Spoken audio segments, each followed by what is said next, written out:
has recommended elaborate soil fertility management practices through fertilizer use in his address to delegates at the continent's Africa Soil Health and Fertilizer Summit, despite his ongoing impeachment motion and allegations of involvement in the subsidized fertilizer debacle. The besieged CS further noted that the continent leaders must come up with practical and achievable financing methods to promote fertilizer use in the continent. But as Kenya's continental peers look up to her as a beacon of hope in the agricultural sector, is it hypocritical that the ministry involved sweeps the prevailing issues under the rug? Hibak Said tells us more.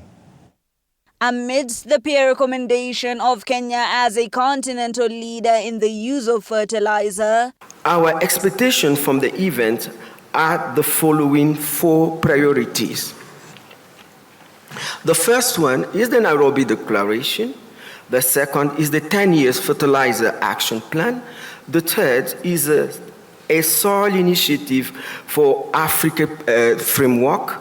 And the last is the mechanism to finance the action plan. Lies the anxiety and jitters of a cabinet secretary whose fate lies in the balance. This arises from the fact that fertilizers are expensive and calls for precise and prescriptive fertilizer recommendations at the farm level, which are based on precise soil testing to ensure increased sustainable and profitable crop production. And a litany of proposals and possible action plans by a man who might not even execute them. Now, amidst the fog of uncertainty is the veil of what many would call deception, as the systemic rot is plastered over with achievements that Kenya might not live up to. This will be the only way to reach the targets set within the action plans. And while Parliament fiddles with the idea of impeachment, the government highlights its elaborate use of technology and subsidized schemes in promoting soil health, as Kenya boasts of using 60+ kilos of fertilizer per acre in comparison to the continental average of around 18 kilos per acre.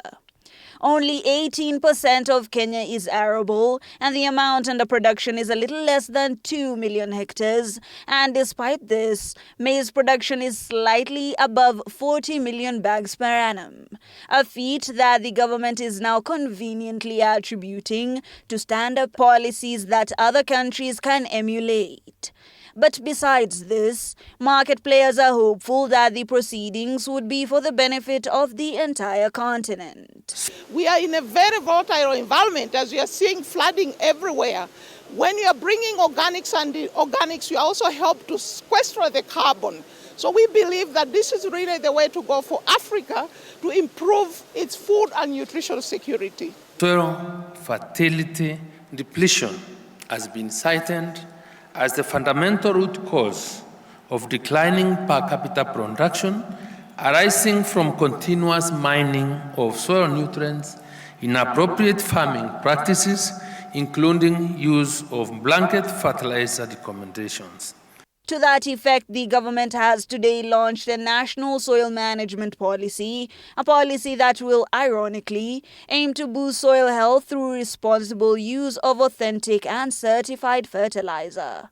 We need all the hands on deck. And this summit, they have already said out of this, we need to have 10-year action plan. And those 10-year action plan, we need all the hands on the deck. After 17 years, we have the very second Africa Soil Health and Fertilizer Summit. This coming as governments take a conjoined effort in order to ensure that policies are the same so that food production in the continent is boosted. Hibak Said for TV 47 Nairobi.